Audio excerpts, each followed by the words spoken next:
Good afternoon, everyone, and thank you for being here with us today. Before I get started, I'd like to thank a few people. Jane Miller, where are you, Jane? Right there, Jane. Jane has been extremely helpful throughout this process. Her knowledge of UVA and the history of our women's basketball program was very, very helpful during the process, so thank you, Jane, for that. Thank you to President Sullivan for your support in general of our athletics program, but specifically our women's basketball program. I think our players appreciate your presence at home games and often on the road too, so thank you for that support. I'm not sure if Debbie Ryan is here, but I do want to acknowledge, where's Debbie? Hey, there you are. I want to acknowledge Debbie because we were able to be very selective in this search because Debbie Ryan built a championship program here, and the reputation of this program stood the test of time, and that was very helpful for us in attracting Tina to this program. So thank you, Debbie, and thank you for your counsel too throughout the process. Lastly, I want to thank Joanne Boyle. She's back there in the back. Thank you, Joanne, for your service to the university, to our women's basketball program. You represented UVA with great professionalism and class and humility. And we wish you the best as you approach the next chapter in your journey. So thank you for that. You know, for this process, I knew that it would be important for me to identify what we needed in order to increase our chances for success.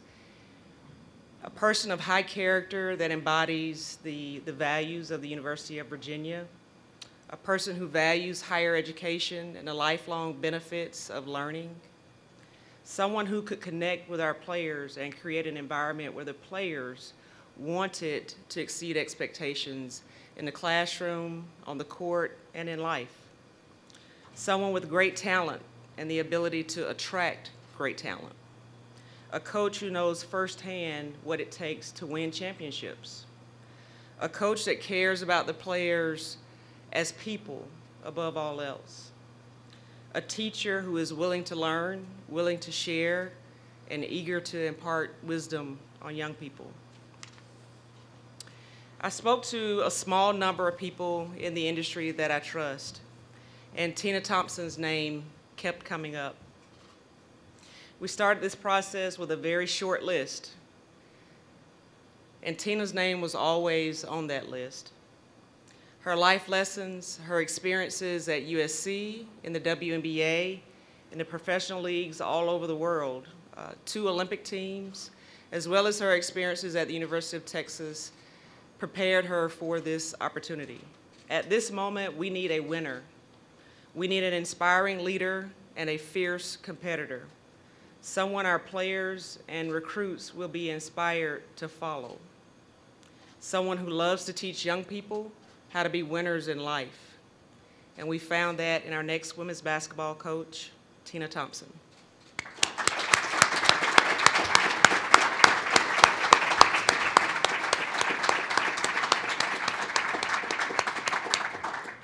Thank you guys so much. This is a wonderful opportunity. And the going theme has been that this is my first experience. And my thoughts is, what a great first. I am excited. It is not often that someone with my experience gets to be a part of a program so prestigious, so committed to excellence and young people, not just academically, but also athletically. That is absolutely who I am and what I embody. I graduated from the University of Southern California, and I think that UVA, as well as Southern Cal, are committed to the same things. It's why I chose Southern Cal. I then went on to have my coaching experience at the University of Texas, again, a university that embodies the same things. So I'm here not only because I think I'm ready to be here, but because this university possesses the things that are very much like me.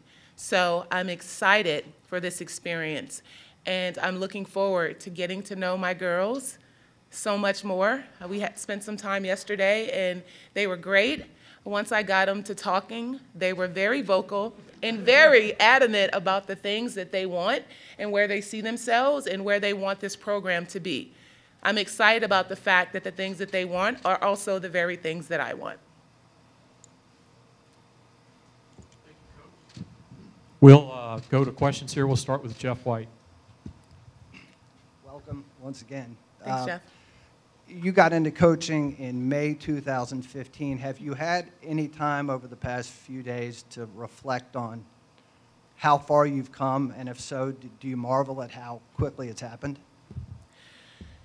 It's happened fast, really, really fast. I mean, seeing myself in 2015, did I know I would be in this moment today? No. But approaching my first season at Texas, it was my goal. I mean, it's my intentions and everything that I've done. I think that I've been able to have the success that I've had in my basketball career as well as coaching because of my intentions.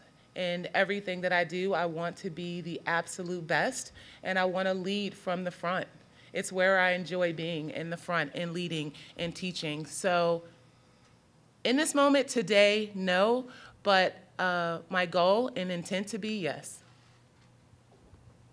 Hey, Coach, Mike Barber from the Richmond Times-Dispatch. Speaking with Coach Aston, she mentioned kind of the way you came into coaching. I guess you were working with an athlete in Houston who she had recruited. Can you talk about where did the idea come from that you got into this line of work? Well, it for sure wasn't my idea. It was solely Coach Aston's. I was one of her players I was actually mentoring because a friend of mine who was actually training my son Dylan were also training some girls in the area. And we had been friends before professionally because he was an NBA player previously. And he had some kids that were in the gym, and he called me one day and asked me if I was willing to come to the gym if I had some extra time and just kind of help out. And two of the kids, one of them was Brianna Turner, who's at Notre Dame, and one of the other kid is Jordan Hosey, who's presently at the University of Texas. I mean, I quickly developed a relationship with them, and we spent a lot of time in the gym. I believe that it was the conversation of Jordan Hosey and her parents with Coach Aston that led her to give me a call. She did call me the first time. I will admit I declined very quickly, but Coach Aston was very adamant and she was persistent, and she continued to call several times. So, I thought that maybe, I should just give it a try. I should go and look and visit the school and see what they have to offer. And immediately on campus, there was a familiarity.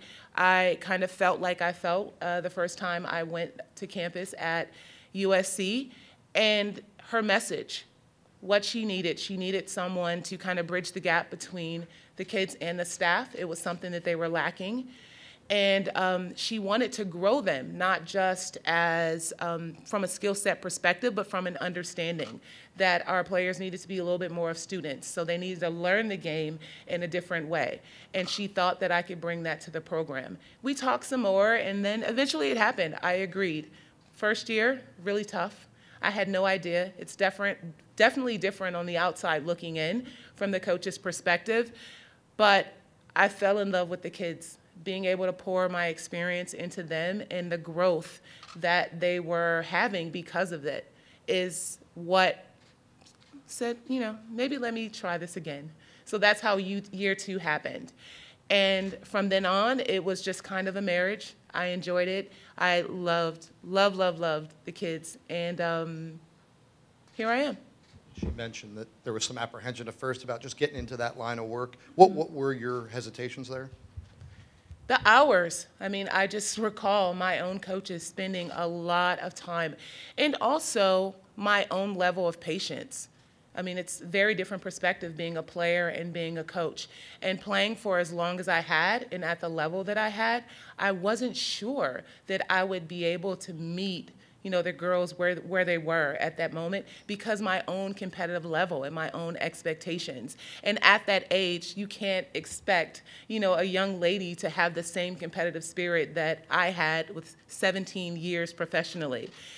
So that was something, a conversation I kind of had to have with myself. I also had friends that were coaches. I had conversations with them. And the message that they gave me was to kind of remove yourself. Give as much as you can of yourself, but remove your mentality. Meet them where they are and slowly kind of pour into them the things that you want. And it worked. Congratulations, Coach. David Thank Teal with the Daily Press and Newport News. Thanks, David. In your 3 years at Texas, you and Karen and the rest of the staff, I believe, signed 7 McDonald's All-Americans. Yes. What did you learn about recruiting at Texas, and how did you find that your experience, your unique playing experience, was received by prospective athletes? Well, first, I just kind of tapped into young Tina Thompson and what I looked for in the recruiting process. I looked for honesty. I mean, the recruiting process is such a short process, and you don't get a lot of time. It's not as intimate as you would want it to be. So the things that kind of triggered me or just stuck with me in the recruiting process was just the honesty, just being honest with me. Sometimes coaches try to sell, their program and all the best things about it. I fell in love with the coaches that told me the things that were not so much fun and how hard it was going to be and how the process was not easy at all. That honesty and that truth to me is what is the foundation of great relationships. So that's the approach that I took. And that was a conversation, one of the initial conversations I had with Coach Aston, that never am I going to be in a position or agree to telling kids or parents anything that I don't know or believe to be true. And I found that more kids than not appreciated the honesty, and they wanted your true perspective. And from that, they knew that you were willing to help because you were not only telling them the things that they did well, but also the things that they weren't so good at. Hi, Tina. Congrats. Norm Wood from the Daily Hey, Press Norm. and Newport News, Virginia. Along with the many firsts that you're sort of taking on here this week, I know you just got the job, but you're sort of tasked with putting together a staff at this point now. Do you know if you're bringing anybody from Texas, or is there someone you're consulting with on this, the experience of trying to put together a staff? And if so, who are you kind of talking to sort of guide you through that a little bit? I haven't made any decision yet, but one thing that I know to be true about myself is that I know basketball and I know people.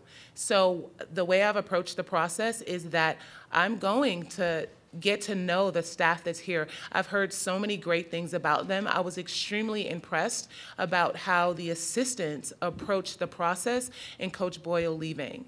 They have no idea what their future is like, but they were extremely dedicated to our girls and their process. They showed up every single day, continuing to coach them and be here for them in every way that they possibly could. That is awesome. To me, it shows me the people that they are and what they're willing to do for the program. So I think the best thing for me to do in this situation is to get to know them better.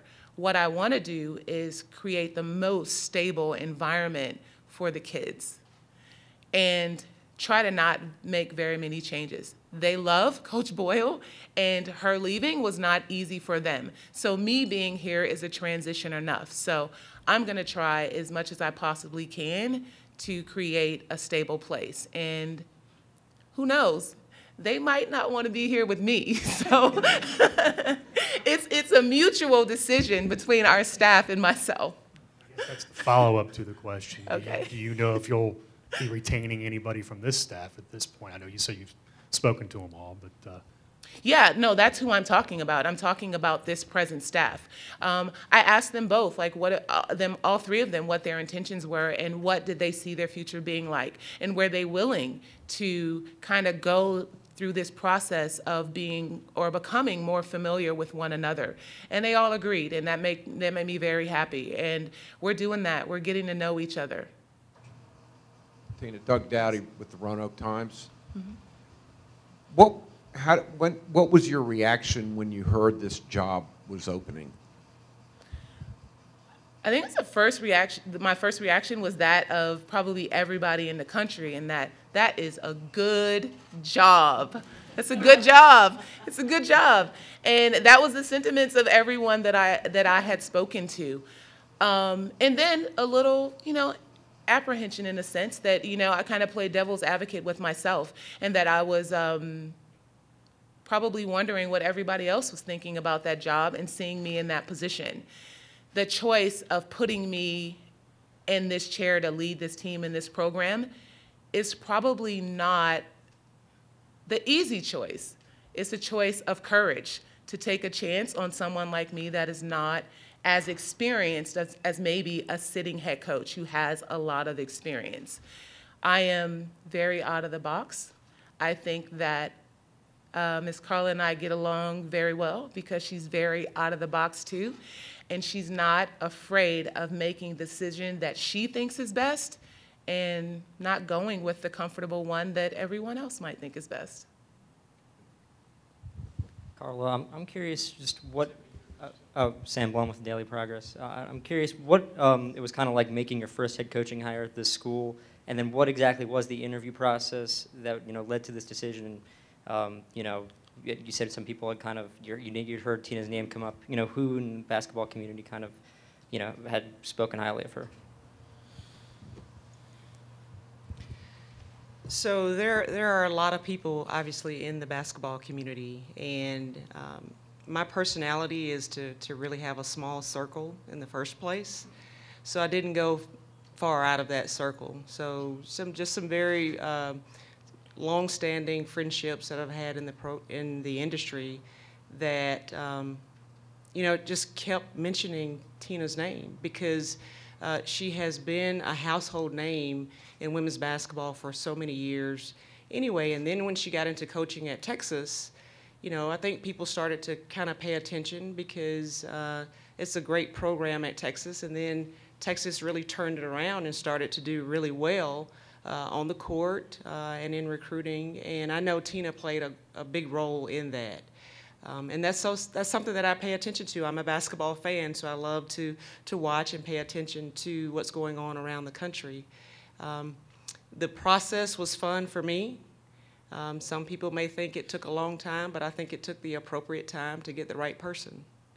And I'm convinced that we have the right person.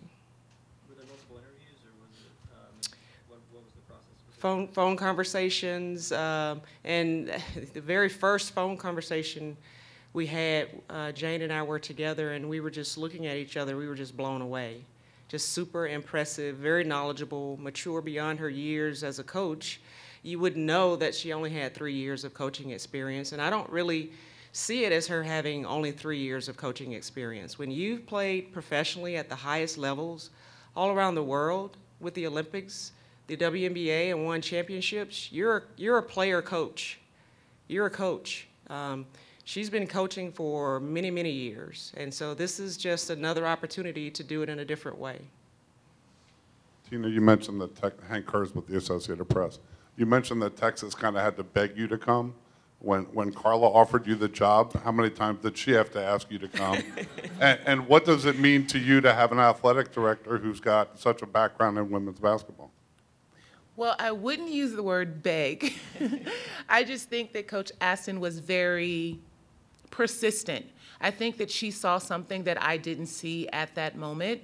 And I was recently retired, and the reason why I'd retired is because my son was getting older, and he had been committed to the process of allowing me to be able to play, and he was at an age where he kind of had his own ambitions, and it just felt like the right time, and I was old.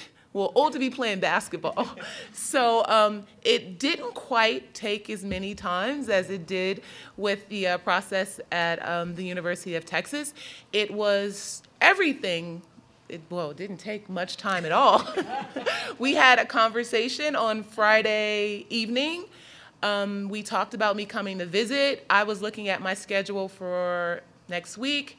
Miss Carla was like, no, I mean tomorrow, like as in Saturday morning. I came on Saturday. My days are running together. So I don't By Sunday, I don't know. there was an offer, and seconds after that, I said yes. You're hooked. Carla, your first big hire as an athletic director, where people are going to look at you and say, this is your choice. How much trepidation did you have maybe about giving your first hire like that to someone with obviously tons of basketball experience, but limited coaching experience? Fortunately, I've been in this situation before at my previous stop, so I've been able to select coaches and go through the entire process, and so it was very familiar with me, which is why it was a lot of fun. And like I said before, there are inherent risks in everything. When you go from the number 2 to the number 1, there's transition, and I know a lot about that.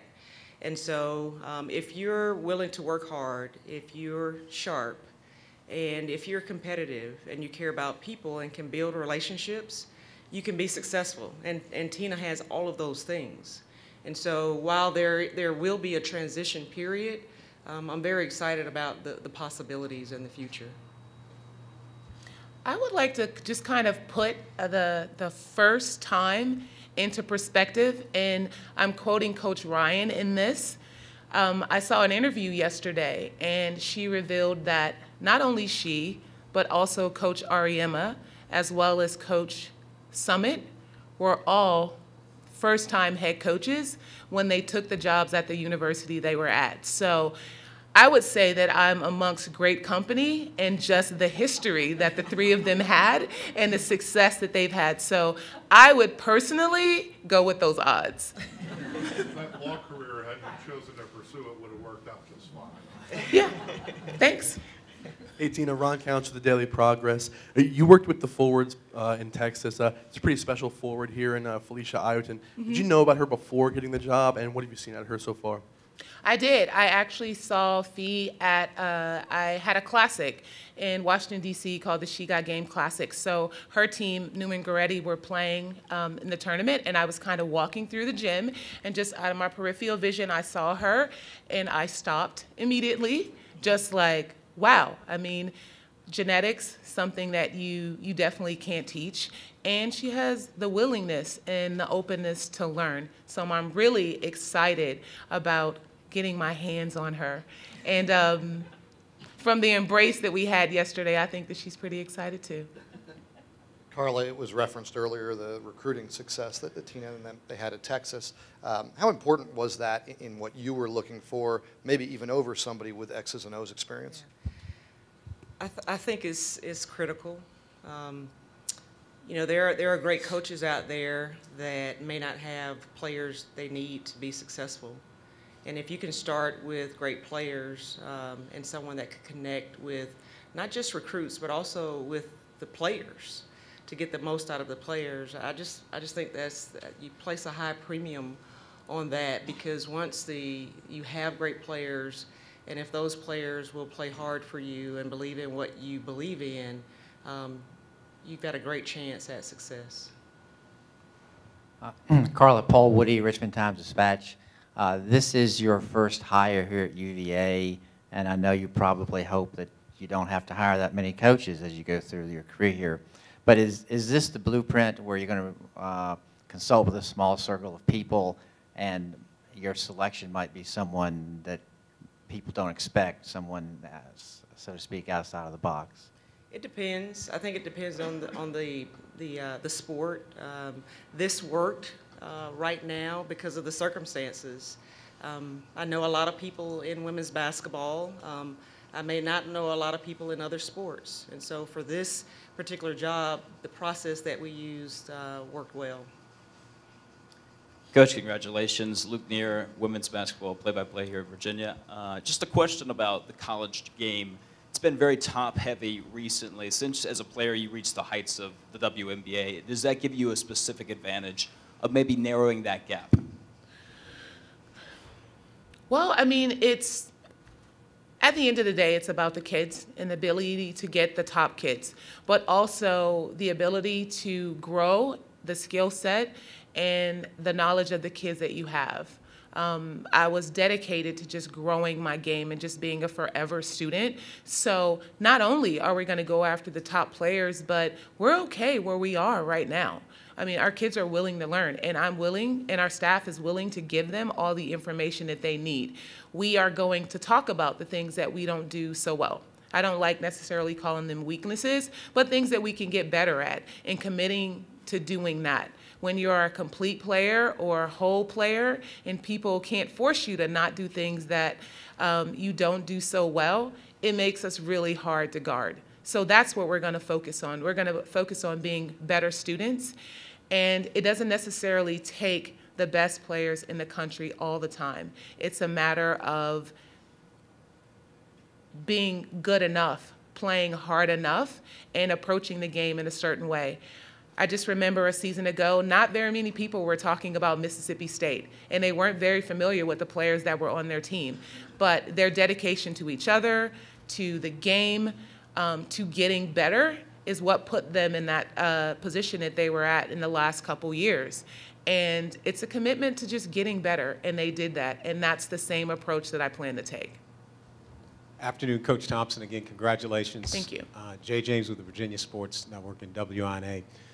Kind of a fun question. Want to take you back because I love Debbie, but we'll tell you about that later. Okay.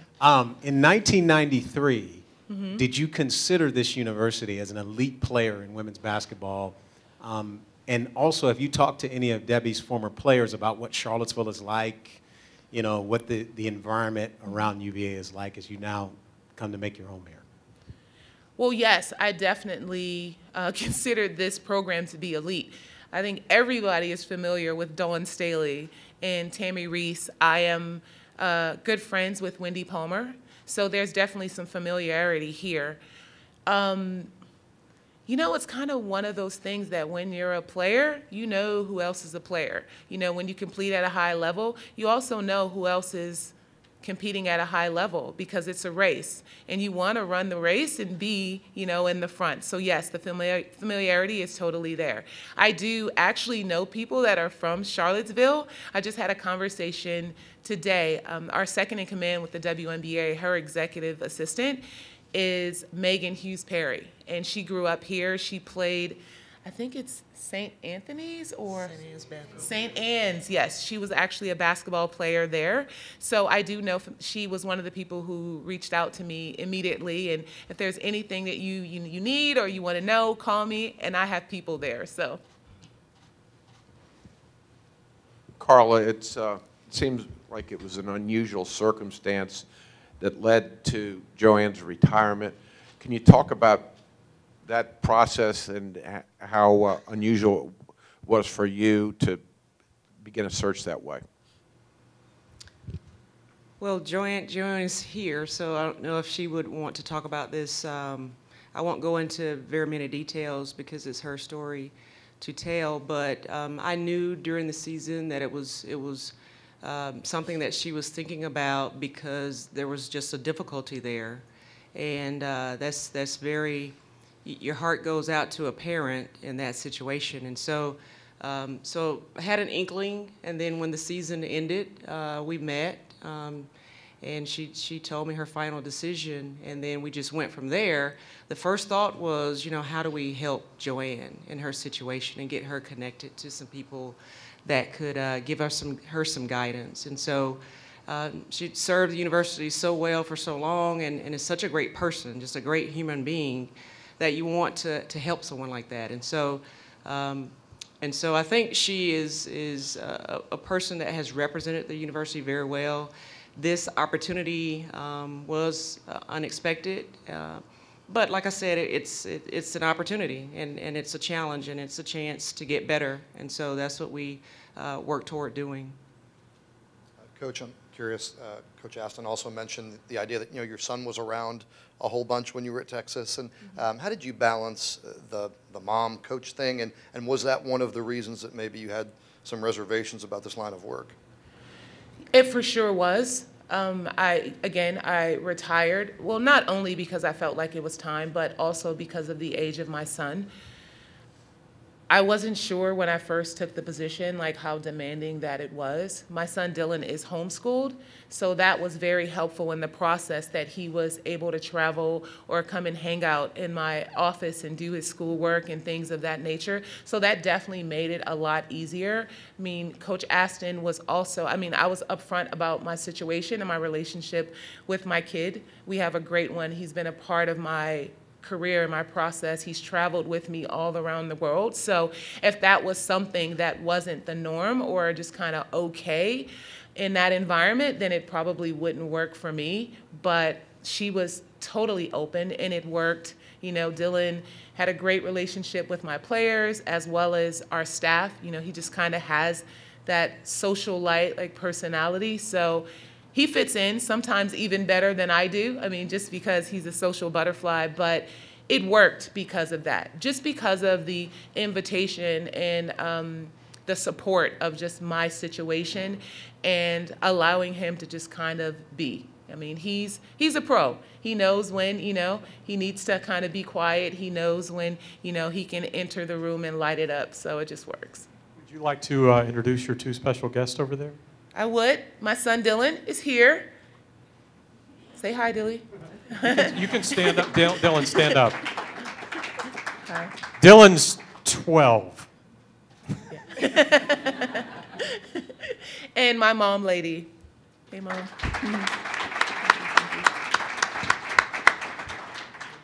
And Carla, when you were hired, we talked about sort of the historical nature, being an African-American woman in the ACC. When you went into this hire, was it important for you to at least view minority candidates, view a woman in a woman's coaching job? Were those things that you thought about? No, I don't think I really even think about that. I think I just look for the best fit.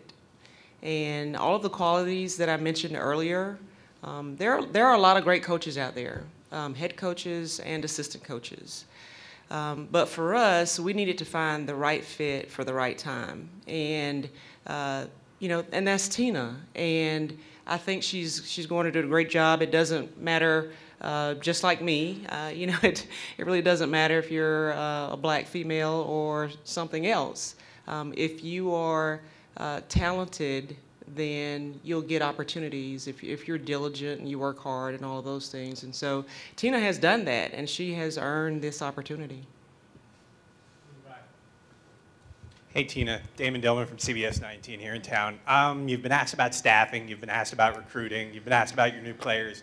Just what have these last few days been like in terms of just having to hit the ground running when it comes to all of that stuff?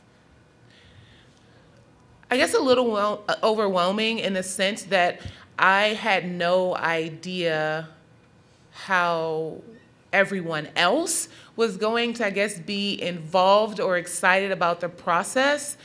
The amount of text messages I got or mentions and retweets and comments on social media was like, wow, you know? I mean, everybody's pretty much like paying attention, so that was incredible. I think the thing that, for me, that stood out the most, two of the people that reached out to me immediately were Coach Ryan and Coach Boyle. I thought that that was first class, like all the way. I mean, neither one of them had to do that. I knew that in that moment that I was coming to a special place.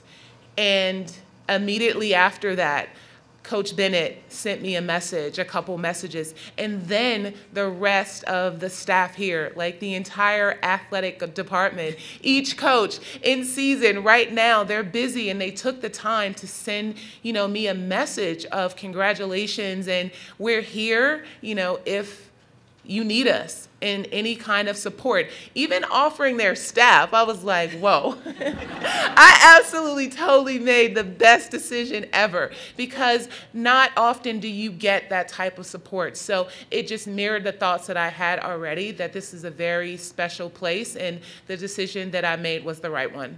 Just to follow up, how much work have you been putting in since then? Well, I mean, I offered some kids as soon as I got the nod from Ms. Caller, and our staff has just been great. We've just been working on just building the program. I mean, we were here till about 10:30 last night, everyone with just kind of droopy eyes, but willing to work. And even, you know, after a few times of like wrapping up, someone had one more suggestion on how we should approach something. And I think that that's great because it just shows that everybody's willing to work at the same level that I'm willing to. And that puts me in a place of comfort. So yes, the work hasn't stopped. Hi, Tina. Congratulations on the job. Welcome to Charlottesville. Thank you. Marty Hutlaw from the NBC TV station here in Charlottesville. You talked about this being an elite program and a great job. Where do you foresee you being able to take this program on a national stage? Well, I'll first say that we're going to work hard, and I am I would be remiss to say that this is not going to be a process. It is. And building something great and worth having is absolutely a process. But we're in a good place. Coach Boyle left this program in a good place. Winning is always good. And when you start from a place of winning, it does make the process a little easier, but even the easy is hard. To be consistent, to continue to win, especially in the ACC. It's one of the most storied programs in women's basketball, and games are competitive nightly. So it's going to be tough, but I like tough. I wouldn't be sitting in this position if I shied away from the hard or tough parts of this profession. Coach Thompson, you mentioned that Coach Bennett sent you a text message, and I can imagine at Texas, Coach Aston had to work with Shaka Smart. You had to work with the men's program. Can you just talk about your impressions of Coach Bennett, whether it be from afar, and if you have any familiarity with his staff members, and what you anticipate that working relationship to be like? Well, I mean, I'm a basketball fan, so I watch basketball. My family watches basketball. I mean, my son has already given me a rundown on our team because he's been busy on YouTube. So he has reassured me that we're in a good place. But Coach, I mean, I will say that probably the program is great. I mean, I love the fact that his program is cheered for the toughest parts of basketball, that in watching them play, the crowd gets excited about the possibilities of a shot clock violation. That is just not normal. That is, it's not. You know, we're at a time where we cheer the game with, you know, amazing slam dunks or, you know, three-point shots or kind of like fancy plays and passes. That is an old school mentality, and I'm old school, and I love that about his program. The thing that resonated with me the most was the loss. I mean, everyone was shocked. I mean, I was a little bummed because my bracket was busted. They were a Final Four team for me. But his poise and how he approached the loss in regards to his kids. He was very protective of them and where they were in their mental space. It was like, wow. You know, and I think I watched, you know, his reaction or, you know, his speech or statement a few times because, again, not normal, but in a really cool way, in a way that not everybody approaches the game. And I loved it. Coach, in general, when a new coach comes in, the team is in rebuild mode. Here, you have a team that's coming off its first NCAA tournament win since 2009. 4 sophomores that have seen a ton of playing time. How does that change your preparation, your expectations going forward? It doesn't. I mean, last year's last year, you know? I mean, you have to kind of keep moving forward. It's something that we can reflect on and build at, but I'm an everyday student. So we could always get better. We could always learn more. We could also always be more competitive. And in talking to the girls, they feel the same way. I mean, some of the questions were statements, and that there's certain things that they want and that they're looking for from me. Not just wants, but also things that they feel they need individually. That's a good place to start because that means that everybody's open to work. And in order to be successful, you have to sit on a very stable foundation of work. Under Coach Boyle, this program's been known for defense. Philosophy-wise, where do you see yourself as a coach? Oh, we're going to definitely continue the tradition of defense, for sure. I think that defense is one thing that you can absolutely control because so much of it is based on effort. Of course, everybody wants to score a lot of points, but you give yourself a chance, even if you're struggling offensively, if you're stopping the other team from scoring. So we will definitely be rooted in defense and try to score a little more. Tina, of all the coaches for whom you played, the most renowned is Van Chancellor. Yes. Well, clearly a big influence on you just from your reaction. But could you describe the influence he had on you, not only as a player, but now as you have started your coaching career? Well, Coach Chancellor has reached out to me several times just in my first year of coaching and just at the right time throughout. I think one of the things that I would take from Coach Chancellor is that he came to the WNBA fresh out of college, had not coached professional players at all. He had a process in a way, because that's usually how it is in college basketball. And he came into a situation with big personalities. I mean, Cheryl Swoops had just come off of an amazing ride with the 96 Olympic team. Cynthia Cooper was making all kind of waves overseas. And both of them are big personalities. And I was kind of like, this is, my first time, but I was thrown into the fire. Coach Chancellor did a very good job of recognizing who he was coaching. And he did not allow his ego or his personality to lead our team. He allowed the personalities to create the environment. And great for us, we had incredible work ethic. And Coach Chancellor, with a big personality himself, he found out where his personality could soar. And that was with the media. That was in the arena with our fans. He is notorious for having a bag of candy and throwing it out in the stands. And for him, I mean, it was something that they absolutely loved. It was his thing. He knew that he had a team that didn't need to have a rah-rah kind of coach, even though that was his personality. He knew in situations where he needed to motivate us, he knew that in situations where he needed to kind of coach us up. So that adjustment or that approach was great for me. Your team is going to change. Your players are going to change. Everyone has their own personality. You have to meet people where they are, and that's going to be my approach. Tina, first off, is Dylan in consideration for an assistant's position? No. He is allowed to give me his opinions in private, but private only. How important do you see the momentum at Virginia getting back to the tournament this year for the first time in 9 years? You have 7 or 8 girls that are going to be back that have that experience, and they're the first in a long time around here. How important is that to just expectations and kind of a mindset? Oh, it's a start. I mean, because you really don't know what it feels like to make the tournament and be in the tournament until you do it. And then when you do it, you don't just want to win a game in the tournament, you want to win games. And it changes your mentality. It's like winning a championship. Once you win one, you want all the championships you can, because it's not a feeling that you know until you do it. And once you do it, it changes your perspective. It lights a fire in you in a way that is an ever kind of mentality of more and wanting more. And that's how you build a program. Like, once you get a taste of winning and what it feels like, that's all you want.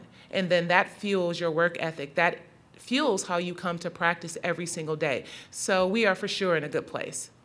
Take a last question here from Ron. Coach, we talked about Fee, but in the backcourt, you have Toussaint and Willoughby, both former Gatorade State Players of the Year. Tinsley started almost every game last season. Amandine Tois looks pretty athletic. What are your thoughts on that group of girls? And you also mentioned that you offered a couple girls already. Were there spots on this roster where you felt like there were holes you needed to fill? Yes, we did. I mean, the stuff we talked about, kind of needs that we kind of need like right away. I guess my first impression or my first thoughts or my mentality as a coach is to present an environment of comfort for our players. So our offense is going to be molded and predicated on the skill set of our players. We're going to encourage them to continue to get in the gym and get better and grow their versatility. But I think that players shine most when they do things that they're confident with and they do well. So we're going to put our girls in a situation where they are, in this moment, doing the things that they do well. And we'll grow from there. The things that we don't do well, we'll work on every single day, so that that's not a conversation, that our approach, getting to know why we do the things that we're doing will then, be a point of focus. But right now, we're just worried about getting better. In terms of the girls you offered, was there a specific position that you targeted?